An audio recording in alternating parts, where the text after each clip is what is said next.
You're listening to Rookie Pirate Radio, the official anime and manga podcast for InBetweenDrafts.com. I'm John Negroni. I'm Travis Hymas. And today we're doing a manga recap of One Piece chapter 1132, titled Adventure in Elbaph. And Travis, I'm already exhausted from the adventure it took for us to even get to Elbaph, if you know what I mean. Yeah, I do, because we had a 2-week break and not because of any kind of other distractions. I was talking about the decades leading up to Elbaph, but hey, that too. As usual, we're going to be discussing spoilers for the One Piece manga up until this point. So, if you have not yet read chapter 1132, be sure to do so now for free on the Viz website or the Shonen Jump app. Linked in the show notes as always. And remember, all new One Piece chapters are available to read for free up to 3 weeks after their official release. But you can also read them whenever you want if you're subscribed to Shonen Jump. You can listen to this podcast whenever you want. That's for dang sure. That's what you were meaning. It's fine. It's fine. You know, Travis, normally this is the part of the show where I come to you with some kind of goofiness, some kind of like, let's have a laugh. But I want to read something kind of sweet to you, a little bit of a fan letter we got, maybe, to mimic the fan letter episode of the anime. Oh, you said it was nice? going to be sweet, but I only half believed you. Oh. Well, here we go. So we did get this in the email, and Travis, you're going to be listening to this for the first time. So here you go. So, dear Rookie Pirate Radio team and fellow Nakama, I just wanted to take a moment to express how much I love the podcast and to share why I hope everyone listening considers joining the podcast's Discord server. This is real, Travis. They're legit saying this. As a longtime fan of One Piece, finding a community that shares my love for Oda's incredible world-building, unforgettable characters, and emotional storytelling has been life-changing. The Discord server is like the Thousand Sunny for all of us, our place to connect, sail through theories, and share laughs along the way. In the server, you'll find passionate fans breaking down the latest manga chapters and anime episodes, swapping theories about the mysteries of the Void Century, and arguing, lovingly, about who the true MVP of the Straw Hats is. There's also something special about having a space to share fan art, memes, and even those hilariously bad puns only One Piece fans like John will appreciate. What I love most, though, is how inclusive and welcoming everyone is. Whether you're a brand new recruit just starting your adventure in East Blue, or a veteran who's sailed all the way to the land of Wano, there is a place for you here. The conversations are lively, the debates are respectful, and you can really feel the camaraderie that makes this fandom so special. So if you're listening to the podcast and haven't hopped aboard the Discord yet, please consider it. It's the perfect way to stay connected between episodes and keep the One Piece spirit alive. Plus, you never know. Your next big theory might just spark the kind of discussion that becomes part of podcast lore. Thanks for creating such an amazing space for fans, and I can't wait to meet more of you in the server. Yours in adventure and friendship, Louis Arnaut. That's actually how they're signing this off. And P.S., let's face it, every crew member needs their own Nakama. Join us, a pirate flag emoji. There you go. Aw, that is so sweet that I'm not going to ask if that was real. It is. It's genuinely real. I don't know, because when I read it, I was like, oh, they knew that bringing up the Discord server would guarantee that I would read it on the show. Of course, I would have read it anyway. Honestly, that's easily the best pitch for the Discord that we've ever had. There you go. I literally don't know how to follow that up. So thank you very much. Yeah, thank you so much. And yes, we love the Discord. You can join the Discord. Links in the show notes. And if you want to write into the show, Travis, what's our email again? I forgot. Oh, that's rookiepirateradio@gmail.com. I'll say it one more time. Please, thank you. One more time, just in case you also want to send a glowing review of our Discord. That's rookiepirateradio@gmail.com. Don't forget to tell your parents. All right, Travis, it's time we get into this chapter of One Piece. We were gone for a few weeks there. And it's been a minute. And we had the holidays, of course. We had an author note from Oda who, on this chapter, specifically apologized. Said a huge apology for taking a long break right after I said I was going to work really hard. I'll give it my all with my pen. Oda, I know you're listening to this. We go way back. You are always working really hard, so no apology necessary at all. I always love when you say, we go way back, when you mean that he's your actual literal father, as we've established before. Yeah, but not everybody listening knows that. They might have missed all those episodes where we revealed it, of course. Of course. Well, Travis, I guess that means that's our sign. That's our cue to talk about chapter 1132. Before I go into my recap, though, what's going on in this cover story here? What are you looking at? So we have, in fact, just continued to pick up with our Yamato adventure. I never say the whole name of it. It's like Ogre Child Yamato's Golden Harvest Surrogate Pilgrimage. That's painful. I gotta be honest. What a mouthful. I love it. But we're back. We're looking at Yamato and Speed and Otama. They've arrived at the rebuilt Castle of Udon. Well, it's still under construction. Notably, as many people have pointed out, the smog that covered this region from all of the factories and pollution has been stopped. Yet again, an indicator of just how much Wano has been healing since the defeat of Kaido. Now, Travis, I almost screamed, almost yelled, but I held back because this is a professional podcast. The kids are looking up to us, but you did not mention Komichio. I don't know why. I didn't. Is it because you hate him? That's between you two. That's between me and him. He knows what he did. Well, I won't meddle. You know me. My meddling days I left those behind in Wano too. All right, let's recap this chapter proper. Here we go. All right, so the chapter begins with a young boy named Colin. We saw him in the, not too long ago, we saw him when he was in that pub with Shanks and the giants were all leaving and kid, attacked and all that stuff. So we're seeing this kid again. He wanted to join Shanks on the adventure and all that. So anyway, Colin alerts the villagers that the Great Eric has returned and eagerly asks if they're going to be heading straight to the pub to party and celebrate. However, Brogy denies this, explaining that their destination is actually the Sun World. Nearby, a woman gives Colin a basket to deliver to Ripley and their father. Curious, Colin asks if she knows anything about the pirate accompanying Dory and Brogy, recalling how Shanks once told him to remember Luffy's name. As they talk, a rainbow appears, arching toward the giant tree where the Sun World resides. The Great Eric begins its ascent along the rainbow.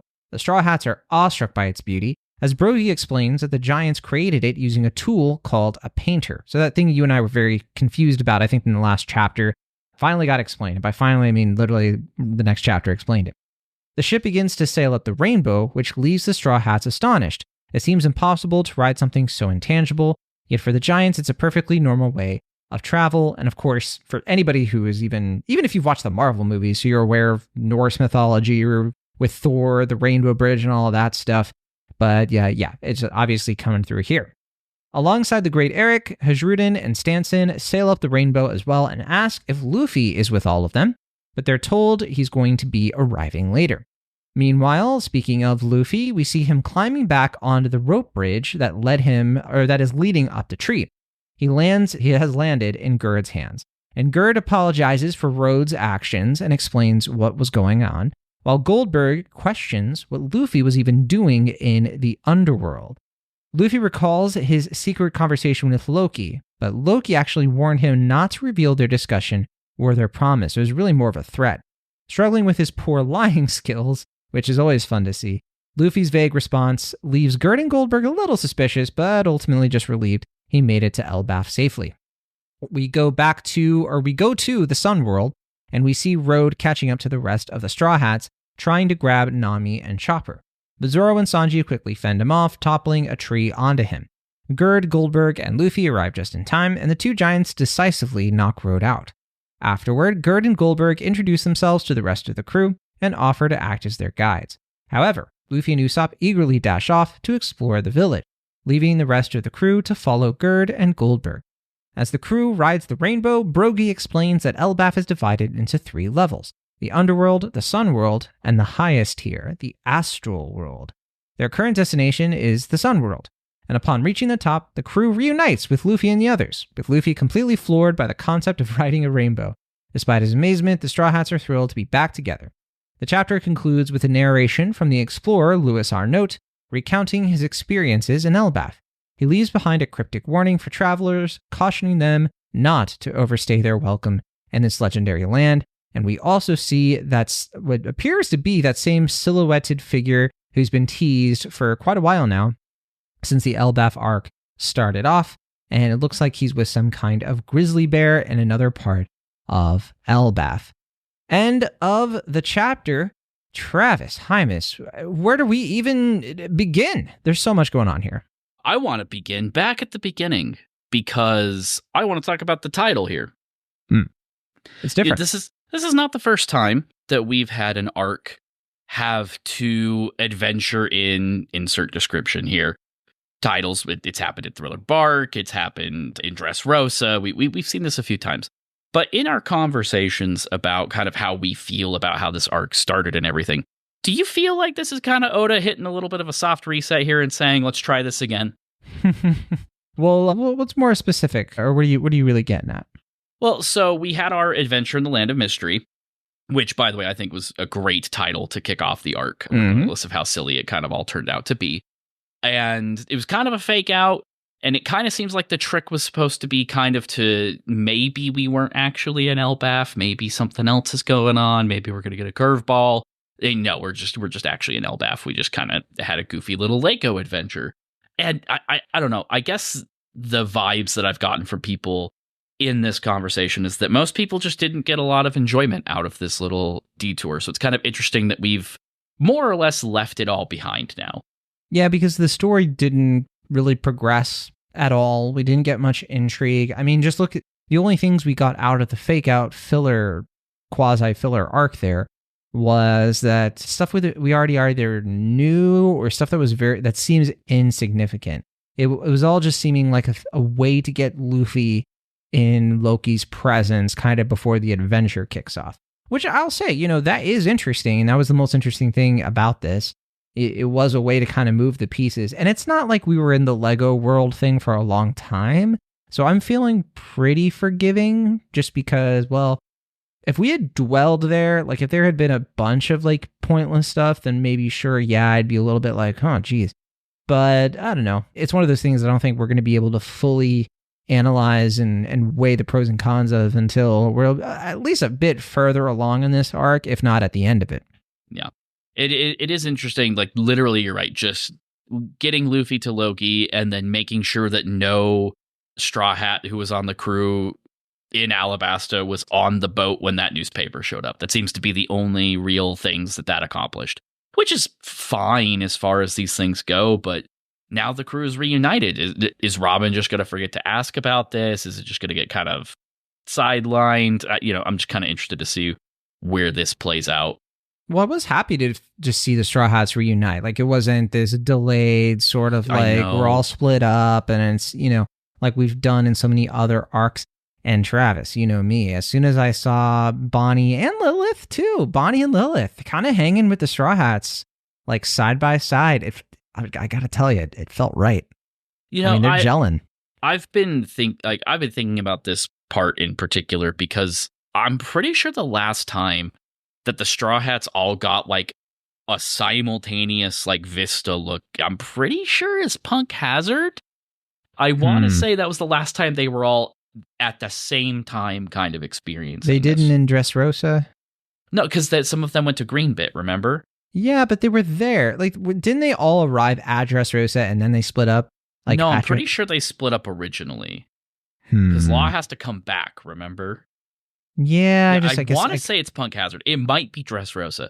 But in either case, it has been so long since the whole crew has actually just discovered something together and reacted. Technically, they didn't because Luffy and them were already sure, but like this is the moment it counts, right? Everybody sees the village. This is actually this is the Kingdom of Warland. Kind of as that little pseudo retcon kind of highlights. Like this is where it counts, right? This is what matters. This is kind of like we get the confirmation, with Usopp's reaction and everything. Like this is what we are looking for. So it's really nice that this is the moment where everybody's kind of reunited. I'm sure that as shenanigans get afoot, they are going to separate again because it is really, really hard to write all of these characters in the same room together at this point. But it is really nice to get to do this at the very least one more time with everybody together, more or less, even though they didn't realize it right away. Yeah. And I know the theories have been flying on what kind of arc this is about to be. I know there was some chatter about this in the Discord as well.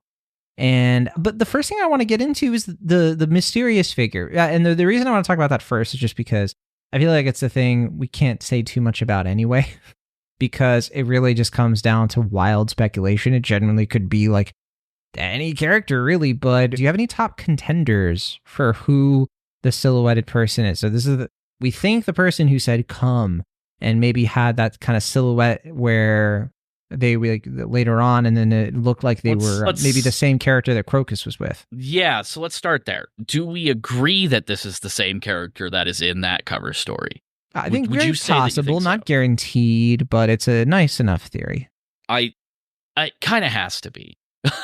Like, that's where I'm at with this. We've talked about this before, but how many more new characters can we really bring in? Like, critically important characters can we bring in to do this? I'll text Oda and ask him, but I don't think you're going to like his answer. Yeah, I know, right? But it's one of those things where this is something that's been cooking for a while, if it is, in fact, the same character. So that, I think, is the more important question to answer. Not necessarily who is this right now, but is this, in fact, the character that Oda set up way back on Fishman Island during Decks of the World? Or is this someone else? I am leaning towards it probably is, because he would not intentionally use that hat design twice like that. He takes the silhouette game very seriously, as you know, especially if he's planning on dragging this out. So I want to say that it is.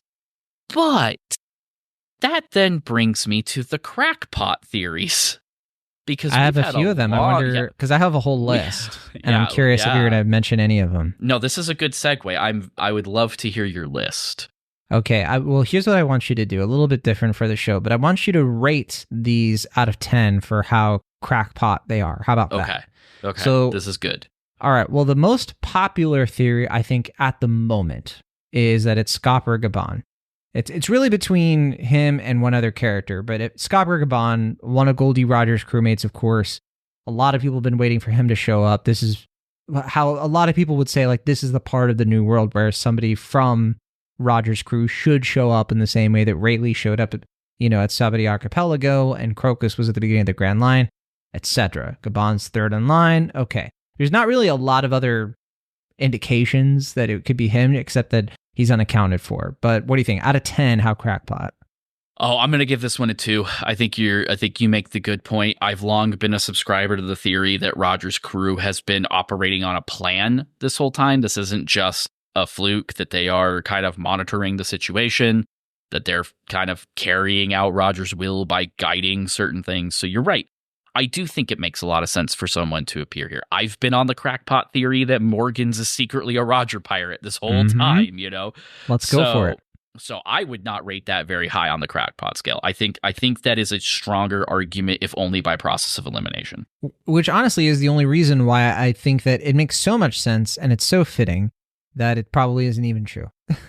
And also there are more people. I have seen a lot of people say, like, it's more likely he's the man marked by flames than this kind of silhouetted figure. Although there are other people who say, why not both? But, I don't know. I don't know if we can reconcile that. Because I feel like when that character shows up, they got to have that weird ship.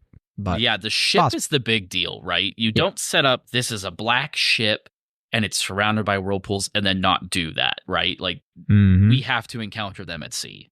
Well, so there actually is another character, might even be more popular than Scopper Gavon in terms of who this might be. And a lot of it is because of the silhouette.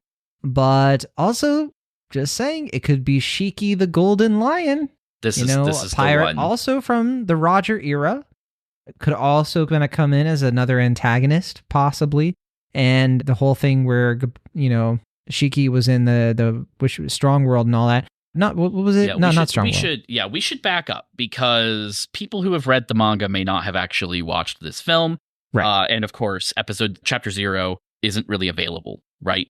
So let's back up a little bit. Shiki was one of those fun little things where Oda creates a canon character and then gives that character to the anime team to make a movie that is explicitly non-canon. We saw this most recently with Uta and Film Red and her silhouette appearing at the end of Wano, her young silhouette, but nonetheless. So there's an Uta in canon somewhere in the world, and then there's the film Uta who existed, and John didn't really like that movie, so I'm not going to dwell on it too much. Shiki is kind of the pioneer of that character.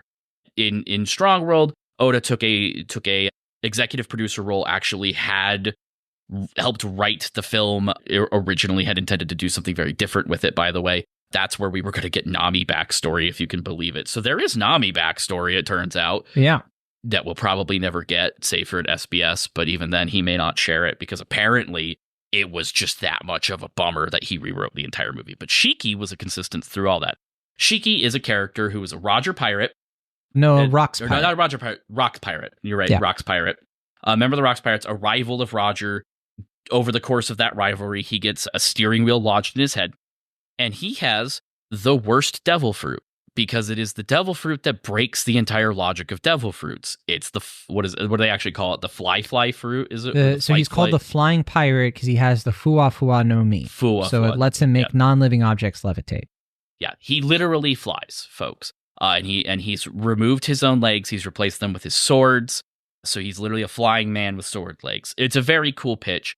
And Strong World is a pretty cool movie. He gets his whole plot is to basically take a flying island around using an animal army and just kind of do some bad things. I'm really, really loosely summing it up. It's honestly been a minute since I've watched Strong World. And notably, many of these monster designs and creature designs are appearing in Elbaph. A lot of them are in the underworld that we see when Luffy befriends all those monsters. It's one of the animals that Harujin hunts to feed Luffy later. They all appeared in Strong World.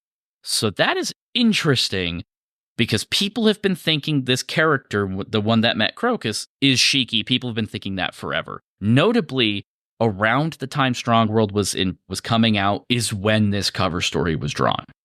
Right. And, the whole, like when we meet the Rocks Pirates and stuff, that obviously has propelled him back to the forefront as a character that we're expecting to see soon. Because, once you get past Kaido, right? Like we've had Luffy go to battle against, one of the four emperors. Who could rival that? And Shiki, for his credit, during Roger's era, he was like kind of like one of the main powers. Like it actually is kind of interesting that he didn't become an emperor.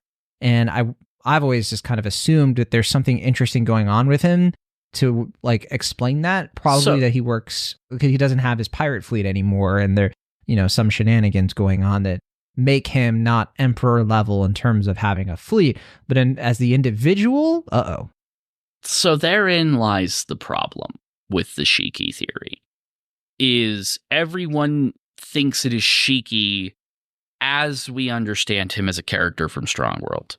But like I said, that is extensively not the Shiki that exists in the canon of One Piece. Yes. We have only seen him accurately in that flashback with the Rocks Pirates where we got to see all of the members. Now, we know that the Rocks Pirates are defeated at God Valley and they kind of scatter to the wind. And that's, of course, how Big Mom and Kaido eventually come to their own powers, which kind of is its own explanation because this did not, that all happens kind of post-Roger and everything. Whereas what we do know of Shiki in the movie is Roger kind of beats him back before their final voyage. So there is that as a factor, and maybe he just hasn't gone through with his little plan in the canon of One Piece for whatever reason. However, it's also possible that the Shiki that Oda wants to use here is entirely different. And that is the curious question, because we've never really done this before. Sure, Uta is canon, but it's not like any of us were expecting her to show up in like the final conflict between the red-haired pirates and the Straw Hats, right? Like that was never really... It's more of just Oda saying, hey, this character's more legitimate so that people will go see the dang movie, right? We don't talk about Douglas Bullet, for example. Like, he was a former Roger pirate, theoretically, but he doesn't show up in anything because that's not the point of those things. So this idea of blurring the lines here kind of begs the question, is it really Shiki at that point as we are expecting him? And if so, does that make him actually a good candidate? Well, that's the question. Crackpot. 0 out of 10. What do you think? I I'm going to give it like a 7 on the crackpot theory. I know that like Tekking is like 100% in on it. I know that a lot of other people are in on it, but just it's so much rampant speculation and it opens up so much discussion that at a certain point, it's a new character anyway. For one, if he's the Shiki from the movie, he's not wearing a hat. So, because there's a giant steering wheel in his skull. And there's no way Oda's not going to use that if he's going to use this character. That's too funny. Could be a special hat. It could be, but it's not. It would give it away is the thing. So, maybe he's in disguise. It's so maybe. It's also entirely possible that Oda drew that Crocus panel and it was literally just a reference to Strong World. And then all these years later has changed his mind and is now doing something with it. That could also be what's happening here. We can never discount that, right? We can. It sounds insane enough to be true, which is why I'm not giving this the whole 10 out of 10. Like, there's no way it's a film character. But, I mean, it's uncharted territory, to say the least. Here's another one. And this one's been born out of the theories that this is somebody connected to either NL or Skypiea. So this theory is that it could be Mad Monk LaRouge. What do you think about that? Explain this one to me. So people think that this is because there's a bit of a mythical vibe to Elbaph with like going up into the sky. Mm-hmm. And this could be a way of, first of all, bringing in the last of the supernovas into the story and bringing all the space stuff into the story, especially because they mentioned the astral world thing. So this is like the gist of what I've seen online. I've just seen a few people be like, they just want it to be a sky person. And they want ancient kingdom lore to be explained too. So, ergo. I mean, the body type does not even match, right? Like this is 10 out of 10. This is grabbing at non-existent straws to me. We've seen what he looks like. He's a big boy. I feel like the silhouette is so silhouette-y that anyway, I'm not discounting anything based on body type. Basically, it's just I personally hope Oda can draw his characters we have seen multiple times on model still. All right, how about this one? This one's a little bit simpler. This one could be, so not Jaguar D Sol, but a kind of Elbaph sage. So, borrowing from the idea of like Viking sages and historians, a character who is very knowledgeable and is specifically a giant and who is going to share secrets about the Void Century and the Ancient Kingdom with the Straw Hats. Okay, I don't want to be like, we do actually have like a physical model to look at here. We're not just like throwing things at the wall. But at the same time, One Piece is kind of infamous for not having good perspective on things. So in the event that Oda did not draw a giant bear for scale in this panel, I will give it less than, I will give it an 8. Only because I'm pretty sure that's a human and it would be weird if like a human was in control of that. Yeah, I'm with you. I think it does make more sense for it to be a human. Okay, speaking of, this theory is one that I find very interesting, but also confusing to an extent, that this is a spy for the Revolutionary Army. So the thought here is that the Revolutionary Army supposedly has agents all over, the One Piece world. And of course, they would have one in Elbaph somewhere.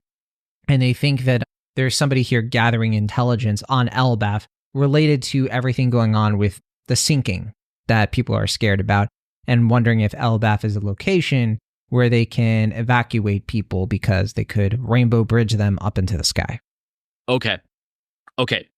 I like this one. I like this one a lot, and here's why. Because Dragon probably has finally a reason to want to talk to Luffy. I know that sounds crazy, but did Luffy kill Vegapunk is kind of a question that a lot of characters were asking a little bit ago. We don't see Dragon's reaction, but we know that Dragon has a code. He has a set expectation of people. He was, despite being literally a revolutionary, the idea that Sabo would have executed Cobra disturbed him. And it was the first thing that he wanted resolved was like, you didn't actually do this, right? So with Vegapunk being a friend to Dragon, with Dragon being one of the last people Vegapunk talked to before the Straw Hats arrived, did his kid kill Vegapunk? Might be something that someone needs to go figure out. That is not an invalid idea at all. And it would allow for some transfer of knowledge, right? Because Robin is already in with them. We do kind of need some things to get passed around information-wise. So that could be a way to do that without necessarily taking Dragon in, like, and putting him into the main narrative yet. I agree. I think it's a sneaky good one. 3. We'll give it a 3. I like this one. All right. I'm happy to hear that. I wasn't sure what direction you were going to go in with that one. Okay, and this one is somebody from Wano. So this theory doesn't have much to it. I think it's just people being like, oh, the hat is Wano style. So maybe it's a survivor from Wano who went there after what happened with Kaido. And maybe it's somebody connected to Odin or the Kazukis in general. What do you think of this one? I mean, at least we're to theories that are like using context clues to try to come to a conclusion. You're like, at least you're not just throwing things at the wall willy-nilly. At least we're not just covering our eyes and guessing. The only thing that I would bring up is with the cover stories in Wano right now, which could either be a good argument for this actually being accurate because it will tie into what's happening, kind of like the Mads backstory ended up doing. Mm-hmm. Or we are getting a whole bunch of reasons why this absolutely can't be somebody we know from Wano. That's not a great analysis of the situation, but I'm going to give it straight in the middle. That's a 5 on the crackpot theory, just because I don't know who you would put in that spot. Yeah. It would be a little tricky, but it's not that insane. To your point. All right, and this last one is mine. This is mine, and so I'm guessing this is going to be a 10 out of 10. Let's find out. I think it could be maybe a member of the giant royal family. And I know, you're like, well, it's probably not a giant. But my thinking here is that I think even if it's not this character, I kind of wonder, like, once we get to the resolution of like Prince Loki and there's no king apparently because the king was murdered, who takes over? And I don't think it's going to be Hijruden because he's going to be, part of the Grand Fleet. He can't go anywhere. So I'm wondering if this is going to be a character who bridges that gap and maybe is a character who, part of the royal family, kind of in exile, or, could be somebody who becomes the new king instead of Loki, and, something like that. So this is, again, I think very dependent on whether or not that bear is for scale in that panel. What if this is like Linlin, where it's like, they're just a little bit, their size is, strange. So like Linlin now is in one direction of like, oh, they're more like a giant than they are. In this case, it could be like, oh, they're smaller, like a human. They're a freak. Oh no. Like a lot of mythology actually contains quite a bit of like disability. I don't know if that's the correct word for something like this, but like a lot of mythology accounts for stuff like this where somebody doesn't fit the mold. So I will grant you that if this is in fact somebody who's supposed to be part of the royal family, I think it's safe to imagine that they would play into the Norse mythology motif, right? I just don't know who that would be. That's like, again, I could see the logic, but I can't see who we would really sit in. We don't have a princess yet, notably. We don't even Kingdom have a Thor. Kingdom Arcs need to have a princess for Luffy to save. It's not going to be Hijruden, so who's going to do it? We got to have one if we're doing a Kingdom Arc here. Gerd doesn't need saving. Gerd doesn't need saving, except maybe from Sanji. But honestly, he's doing okay right now. He's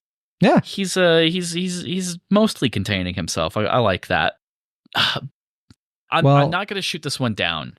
I'm not going to say it's like a 10 out of 10 crackpot theory because they are on Elbaph, so they must have something to do with Elbaph. That's not irrational. That makes a lot of sense. I don't know if I want to again give them like a place of power because it would be weird for a human to have power. But I'll give you a 7. A gentleman's 7. I like it. A gentlemanly 7. Well, that's our speculation on the mysterious figure. I think we can leave it at that. Let's actually talk about Elbaph itself. We get a larger depiction of Elbaph than we have before. We see the sun world itself, and we get a little bit more kind of hints and kind of tie-ins with like there's a sun god, there's a sun world. Does that mean, Travis, there's an astral god? Does that mean there's going to be like a moon god for the underworld? My mind is spinning. Yeah, it's kind of interesting because they call the village land the sun, which is kind of an interesting idea because would this make this Midgard then? That would be like, or is it like we're like combining Midgard and Jotunheim? Like I'm trying to get this to fit within like the 9 realms situation, and like it doesn't like fit 1-to-1. If you're calling something up above heaven, like that would be Asgard, right? Well, that would be where, so that would be where your gods are, right? Theoretically. Yes. So if there's one thing we've learned about the giants so far from this recent stuff is just that they don't see themselves as gods, except Loki. So where do these gods kind of come from? And you're right. I do think there must be more than one. The idea that that they're a monotheistic culture just doesn't make any sense. I love. Oh, sorry. No, you're good. I was just gonna say because I thought I stepped over because I stopped hearing you, but I can't stop looking at this double spread, Travis. The detail of it kind of like, to me, I wonder if the Straw Hats are experiencing what I went through when I was 12. And I first looked at the Hyrule map in Super Smash Bros. Melee, where it's like, oh my goodness. It's huge. I could go anywhere. I mean, it's so perfect. It's perfect with like Usopp being just filled with emotion. The redraw of the panel, like post Little Garden, all of the little silhouettes of everybody reacting. We've seen Elbaph. We've seen it in Big Mom's flashback. We saw it with Shanks. This is one of those rare situations where like this, not all of this is a complete surprise. We saw the castle from the long view of it a few chapters ago. But there is something just so powerful about finally looking at it. In a lot of ways, it's like Wano, where we've had this kind of brewing for so long. And Oda's wanted to draw it because it's one of his primary inspirations. And of course, Wano is very close to his heart as kind of his own personal culture. Now we're getting into like one of the primary inspirations for One Piece as a story. And you can see that in every single building. You can see that in the small little, it's kind of funny. We have to pull out so far that the giants look small, but the people moving about the village. This is one of the few places that we've come to where it looks pretty reasonably peaceful, all things considered. So it's kind of this tranquil, beautiful landscape. Absolutely. And it's such a great payoff to, learning about the giants back in Little Garden. And speaking of Little Garden, lots of connections this chapter from there. We kind of mentioned the Louis Arnault thing. And he wrote a book called Bragman. Bragman's has been brought up a couple. Well, it was brought up in the manga and the anime, obviously, when the Straw Hat Pirates were in Little Garden, and I think it was Nami who had a copy of the book and had read about stories from the book and all of that. And it was kind of like the Romance in Dawn. It was kind of considered a romance kind of fiction book. Now, the book was also mentioned in the Ace novels. He and I forget his name, the Deuce. The founding members of the Spade Pirates, Ace's crew. They had mentioned Bragman, when they were getting into the Grand Line and all of that as well.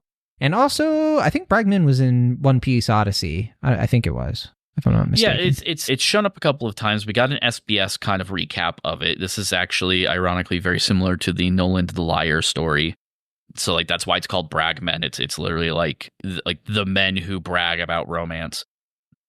And it's even in Ohara. It's one of the books that is preserved by the giants back in Egghead.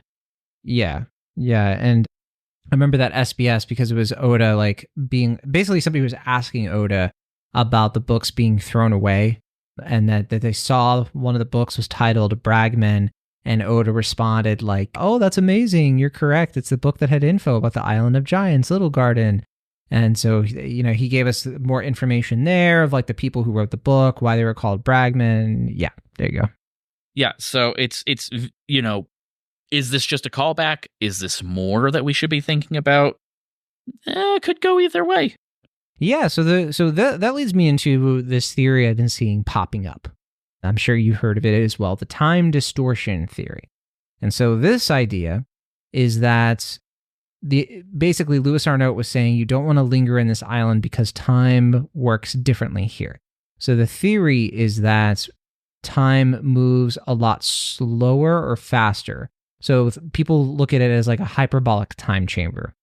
And so that what's happening in Elbaph, like days in Elbaph are like seconds in the real world.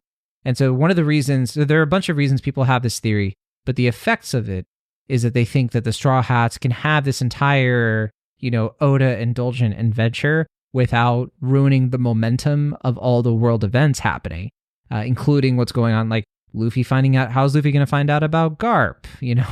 They could do something here where like Kid has recovered and has actually been here for a while, even though in world it's only been a couple of days or something like that. So a little bit of a cheat code there. And one of the bases of this theory is that it's related to how the giants are huge.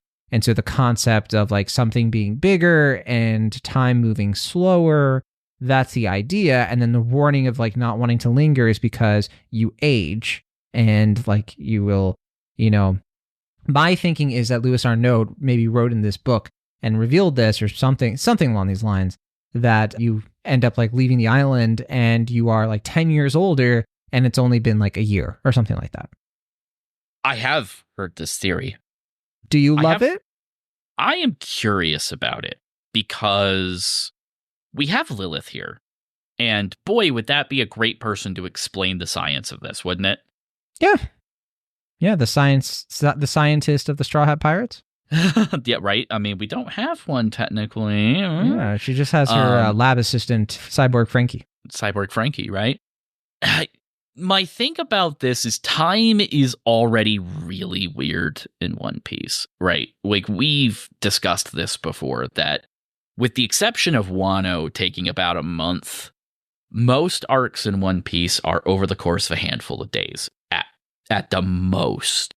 And that just has always, like, I've always just kind of chosen to ignore it, to be honest, when it comes to that, because it just doesn't make sense. I know a lot of it just has to deal with the way that we're consuming the story, but even just the logistics of some of this feels insane, which is to say that I've reconciled it by the sun just must move slower, or the planet must rotate slower. Something like their days must be like an extra 4 or 5 hours long. Like that's the only way any of this makes sense, right? But if we are about to explain why that works the way that it works, I'm kind of interested in the logistics of it, because if the ancient weapons were indeed potent enough to leave such massive gaping wounds in the planet, flooding it and so on, why not throw it off its axis and change the way that it literally operates within space? Is that not possible? Yeah. I don't want to discount it. Yeah, and it would even tie up some things of like, Loki has been in prison for 6 years, but he was also betrothed to Lola. That could be explained by this of like, oh yeah, that actually did happen fairly recently, but 6 years on Elbaph was maybe like 6 months in real life or something like that. It would make a lot of this make more sense. It would, we know the giants live a lot longer, than people. Why is that? This could be just a helpful addition to like making that at least have some kind of rationale behind it, even if it's not actually scientific. And I also just like the idea of, allowing the Straw Hats to have like, even if it was like a mini training arc or time to breathe, something that kind of spur things along and let them kind of coalesce before getting back out there and dealing with all of the final saga stuff we're really about to kick off. I like that concept a lot.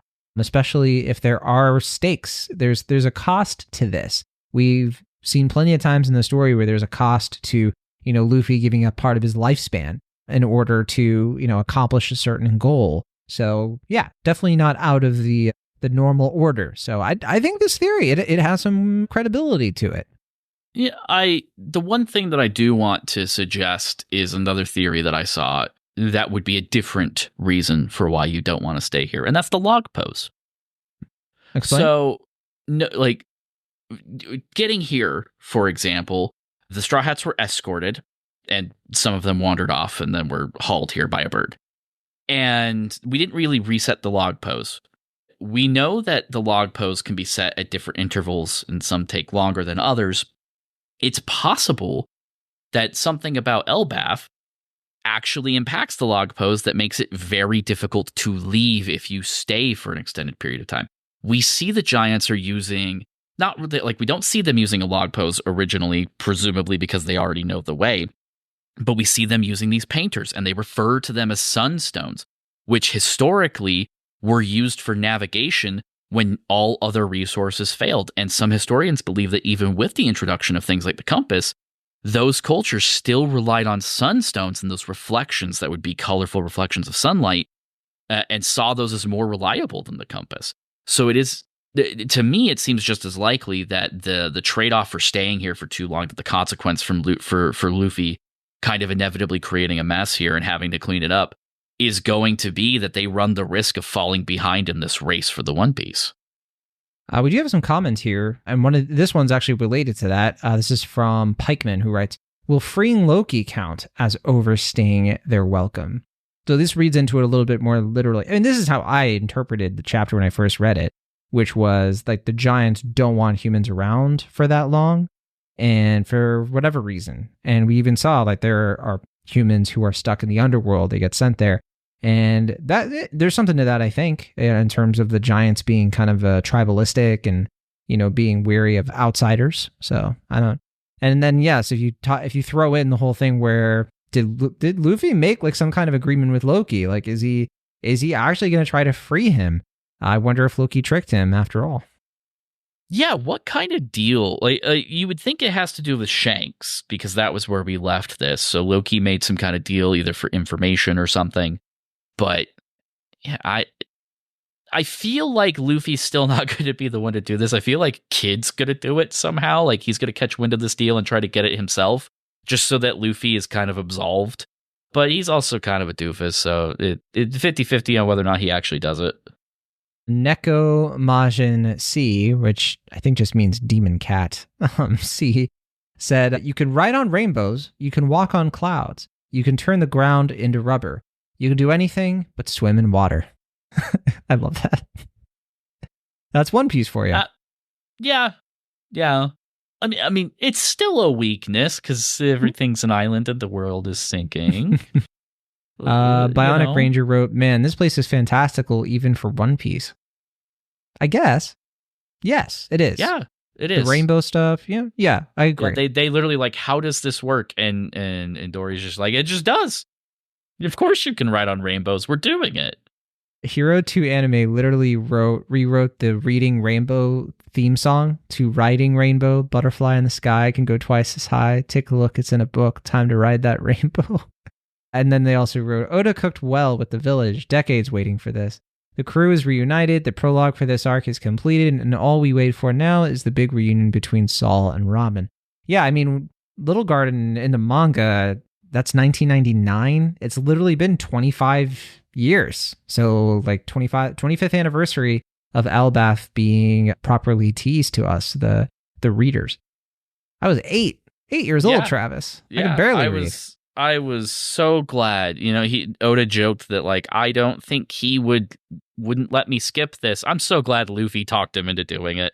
I'm so glad. I would feel so dissatisfied if we just skipped this entirely. I know it's going to drag out the story, and I know that we all are concerned about Oda's health and well-being, and I know that a lot of people are doing the math and like, we are just not getting chapters as much, and that's concerning. I do not care. I'm very glad that we're here. Slick Rick wrote, I believe this arc will complete Frankie's character development, especially with the Atom Tree playing a pivotal role. I suspect the tree might be destroyed as a result of Ragnarok. Additionally, I think Usopp will receive some sort of upgrade, either a new weapon or a significant power boost. Oda seems to be setting up an interesting parallel between Blackbeard's team, and the Straw Hat Pirates. Blackbeard's crew may go to Wano to uncover Pluton, which could contrast with Frankie building the final ship for the Straw Hats. This ship will represent how the Straw Hats approach challenges by crafting and building things themselves. On the other hand, Blackbeard will acquire his battleship in a way that aligns with his crew's philosophy by stealing it. I like that idea a lot, and I especially like it because I could easily see that's how Yamato gets thrown back into the story by basically being, I'm going to say something crazy here, traveling willingly with the Blackbeard pirates, like maybe being tricked, not even being captured, but tricked. Terrible? Ooh. Not with Luffy. Well, no, Not like with eventually, Luffy. Yeah, I don't know. I could see I it. don't think Luffy does that. I think he would literally go back and team up with Kid. I think he holds Blackbeard accountable for a lot of what happened. No. I'm saying Yamato, not Luffy. I mean, no, and this is why, because Blackbeard doesn't do that. They're just gonna go take the weapon.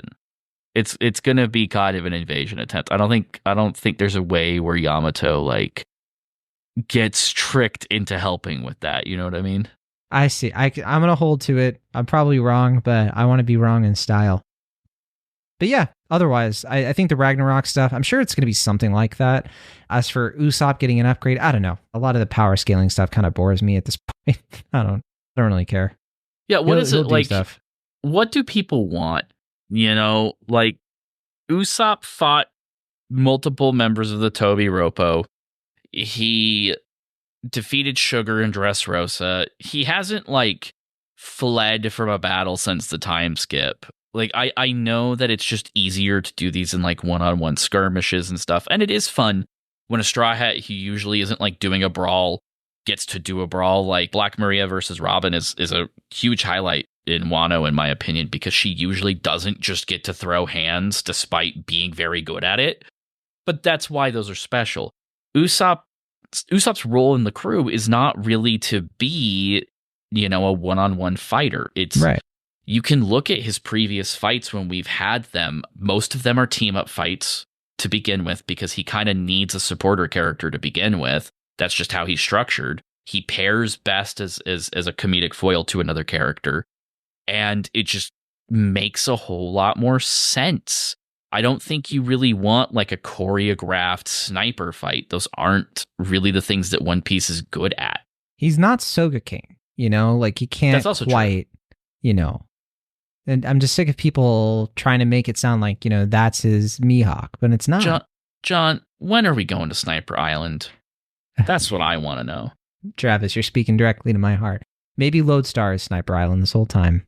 It was the Sniper Island in our hearts the whole time.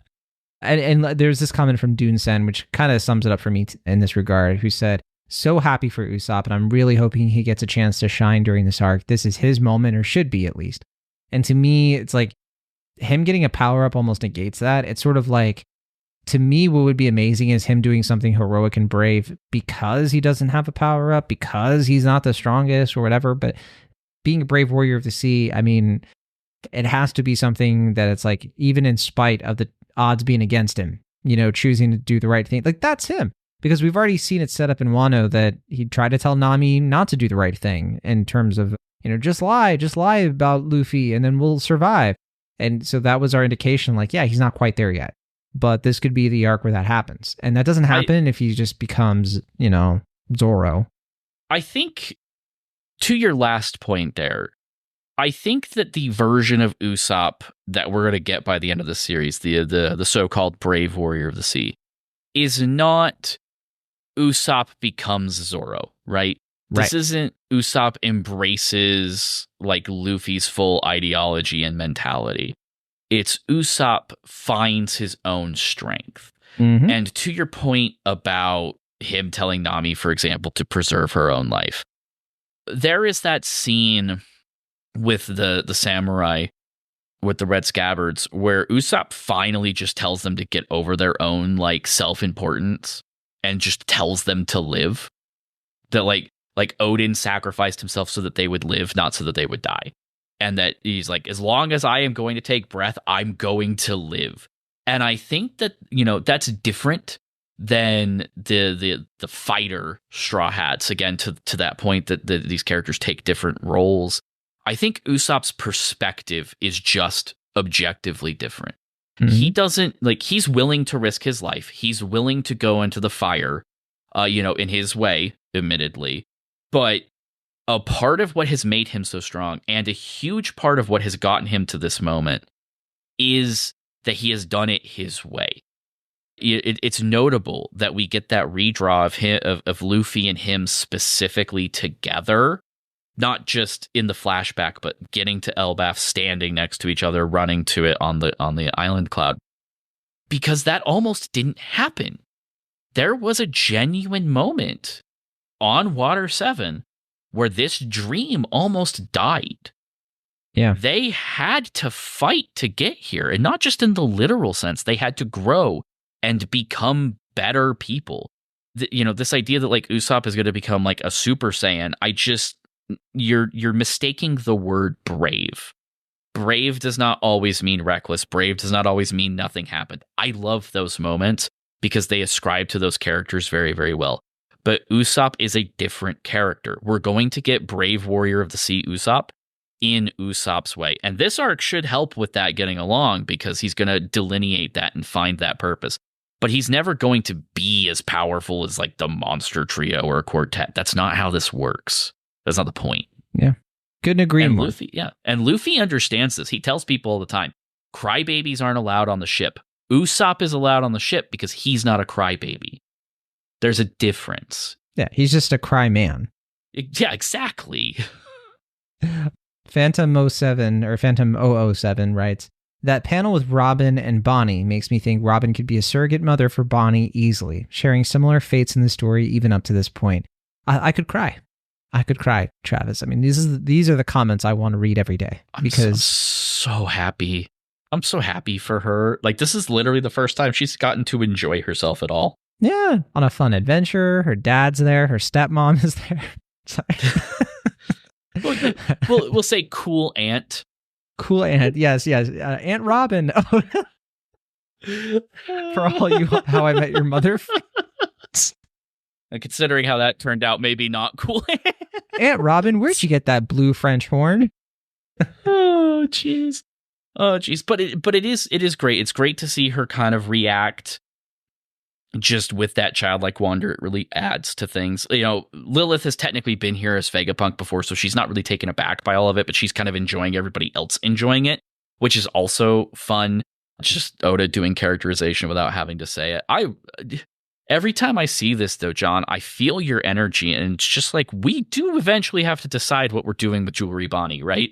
Yeah, it's coming. Yeah, I don't think it's going to be delayed that much longer. I think there's got to be some kind of conversation now that the Straw Hats are together, and they're like, all right, what are we doing here? Because, I mean, yeah, Bonnie and Lilith are just around. So, like, I think there's going to be, like, some kind of meeting, some kind of gathering, some kind of, like, all right, Straw Hats, what's the story? Like, and again, we do have the setup that Vivi is, trying to find them. And so they're going to have that conversation, obviously. And there's got to be like a Zoe moment where it's like, now what?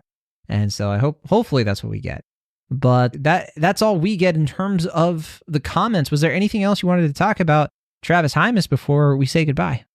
I would like to offer, after all of our discussion, one final crackpot theory. I'm always going to say yes to those. As to who that silhouette is.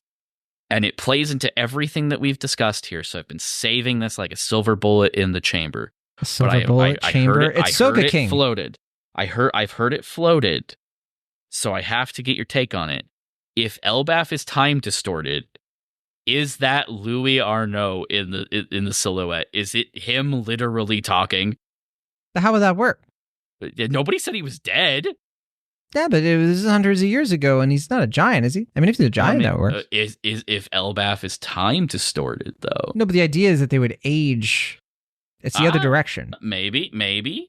But 'Cause maybe. you would think it could be the other direction where the Straw Hats come out and they're like, oh, we were in Elbaph for a week. It's been 7 months, or something like that in the One Piece world. Yeah.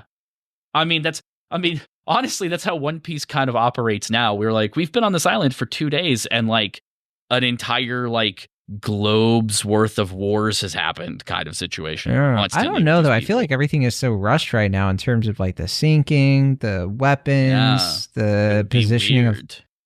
I could see some time passing, like maybe a month, but more than that, I don't know. I'm not going to say no, but I'm going to say I don't know.